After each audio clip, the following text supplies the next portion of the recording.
She had lived her whole life as an orphan, a nameless girl with no past, until a stranger handed her a single piece of paper. One name: Anastasia. It was the name of a lost princess, a legend whispered across generations, but as she stared at the paper, something deep inside her stirred, a memory she couldn't explain, a truth she had yet to uncover. Could she be the missing princess the world had long forgotten? Or was she chasing a ghost from the past? What she was about to discover would change everything. The grand halls of the imperial palace shimmered under the glow of golden chandeliers. The scent of fresh roses filled the air as noble guests danced across marble floors, their laughter and whispered conversations weaving into the soft melody of a waltz. At the heart of this majestic world was a young princess, her sapphire eyes reflecting the splendor around her. She was a child of destiny, raised in luxury yet untouched by the weight of the crown that she was destined to bear.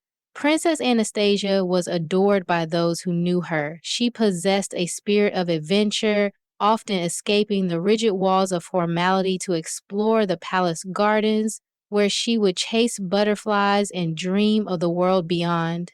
Despite her royal upbringing, she longed for freedom, for a life where she was not just a princess, but a girl who could run through fields without a care. But such dreams were fleeting, for she was a Romanov, a name that carried the weight of an empire. For centuries, her family had ruled with power and grandeur, but whispers of unrest had begun to creep through the empire. The people beyond the palace walls were growing restless, their voices rising in protest against a monarchy that had once seemed untouchable. Anastasia was too young to understand the full gravity of the political storm brewing outside the palace gates, but she could sense the tension in the air. The once carefree conversations among her parents and elder siblings had grown more serious, and the servants moved with hurried whispers, glancing over their shoulders as if fearing unseen eyes. Then, one fateful night, the world she had always known crumbled into darkness. The first sign of danger came as a distant roar, a sound that grew louder with each passing second. Shouts and hurried footsteps echoed through the grand corridors as guards rushed to secure the palace. The glow of torches flickered outside the towering windows, casting eerie shadows against the walls. The revolution had reached their doorstep. Anastasia was roused from her sleep by the frantic hands of her governess, who pulled her from bed and whispered urgently, "Come, my child, we must go." Confused and frightened, she clung to the woman's hand as they rushed through hidden passageways, the echoes of gunfire ringing through the halls. Somewhere in the chaos, she heard her mother's voice calling her name, but the sound was drowned in the deafening noise of the approaching soldiers. The palace, once a symbol of power, was now a prison. The family was seized, their royal titles stripped away as they were forced into exile. The grand halls that once shone with brilliance now stood silent, abandoned like a forgotten dream. But even as they were moved from place to place, the world had not yet seen the last of the Romanovs.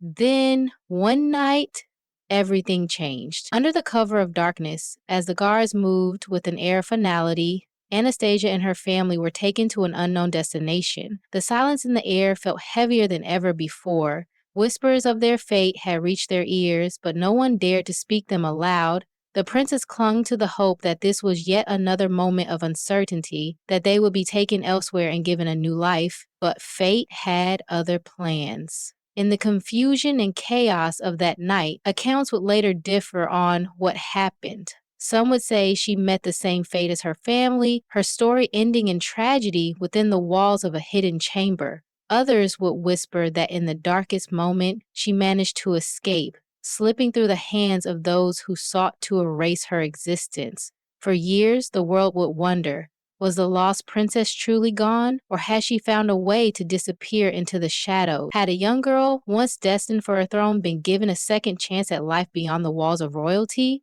The mystery of Anastasia's fate would linger for generations, leaving behind only whispers and unanswered questions. The streets were alive with movement, the air filled with the scent of freshly baked bread, and the chatter of merchants calling out their wares. In the heart of a bustling European town, a young woman weaved through the crowd, her worn boots kicking up dust as she hurried past market stalls. She had no title, no riches, and no memory of a life beyond these streets. She had been called many names throughout her years: girl or orphan, stray, but none of them felt truly hers.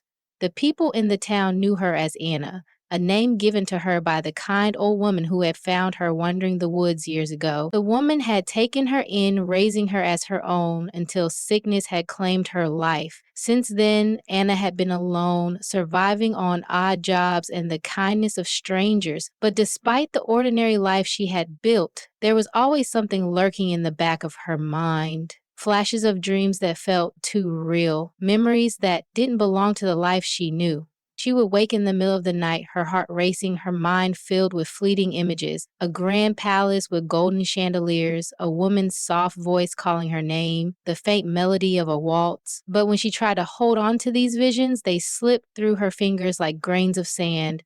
There were other things too.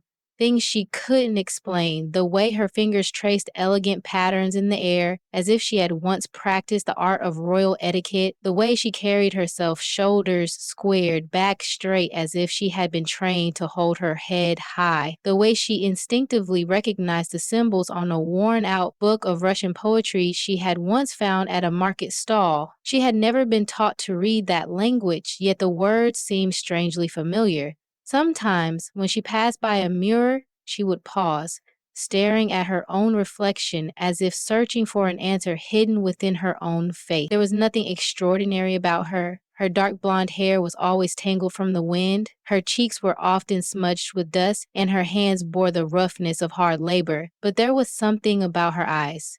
Deep, searching, and strangely sorrowful, as if they carried the weight of an untold story. Rumors often reached her ears, whispers of a lost princess, the tragic fall of a royal family, and the mystery that surrounded their fate. It was said that one of the Romanov daughters had escaped the massacre, disappearing into the night, her fate unknown. Some believed she had perished in the cold, while others swore that she had survived, living in secret, unaware of who she truly was.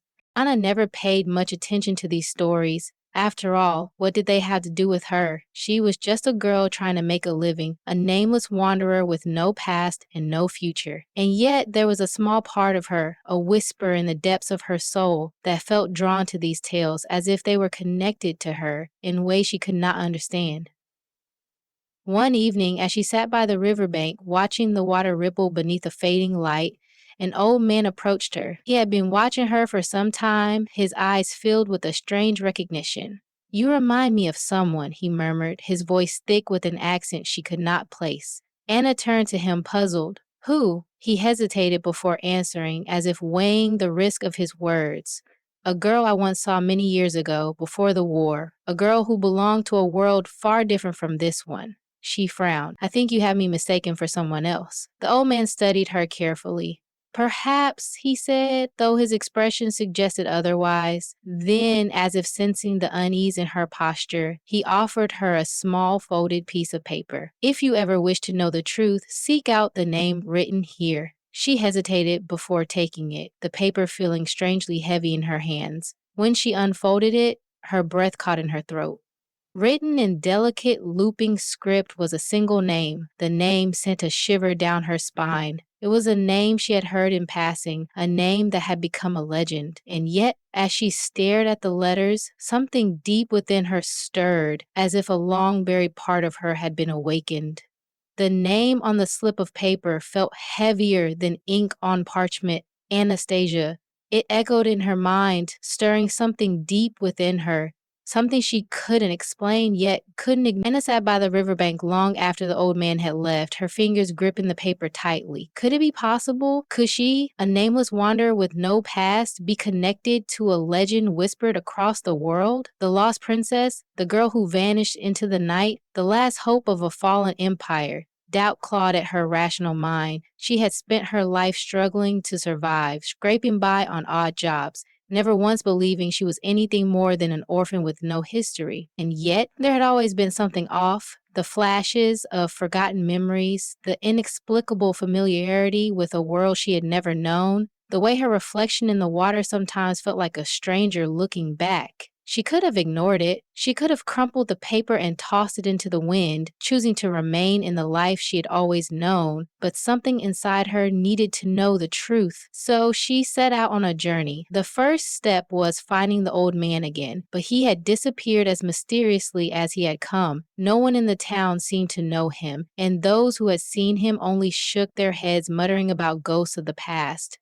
If she was going to uncover anything, she would have to start elsewhere.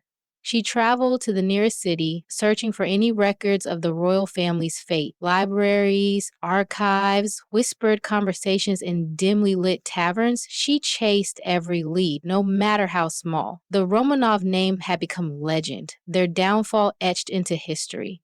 Yet, amid the documented tragedies, there were inconsistencies. Rumors of a survivor, unconfirmed reports of a young girl seen fleeing into the forest on the night of the massacre. The deeper she dug, the more questions arose. But she needed more than rumors. She needed proof. One evening, while working at a small inn to earn her keep, she overheard a conversation between two travelers. They spoke of an old woman who lived in solitude, a former royal servant who had once served in the imperial palace. If anyone knew what had truly happened to Anastasia Romanov, it was her. Anna wasted no time. The journey was long and the path was treacherous, but she pressed on, driven by a force she couldn't name. When she finally reached a small cottage nestled deep in the countryside, her heart pounded. The woman who answered the door was frail with age, but her sharp eyes studied Anna with an intensity that made her uneasy. "You've come a long way," the woman said, as if she had been expecting her. Anna hesitated. "I need answers." The woman nodded slowly and gestured for her to come inside. The cottage was modest, filled with old books and relics of a bygone era. As Anna sat across from her, she noticed a small, faded photograph resting on the table. It showed a young girl in an ornate gown, her face strikingly familiar. The woman followed her gaze. "That was the princess," she murmured. Anna swallowed. "Do you believe she survived?" The old woman sighed, staring into the flickering candlelight. "I do not believe, I know." Anna's breath hitched. "How?" The woman hesitated before reaching into a wooden box. From it, she pulled out a delicate golden locket. "This belonged to her," she said, pressing it into Anna's hands. "I saved it the night the palace fell." Anna's fingers trembled as she opened the locket. Inside was a tiny portrait of a royal couple, the emperor and empress, and a single word engraved on the opposite side. Something inside her cracked open. The memories that had been nothing but whispers in her mind suddenly rushed forward. Images of a palace bathed in golden light, the sound of a waltz playing through grand halls, the warmth of a mother's embrace. She gasped, gripping the locket as her heart pounded. She knew this locket. She remembered it. The truth was no longer a question. It was a revelation. She had spent years searching for an identity, for a place where she belonged. And now, staring at the proof in her hand, she realized that the journey was far from over, because if she truly was Anastasia, the world had been living a lie, and it was time to uncover the rest of the truth.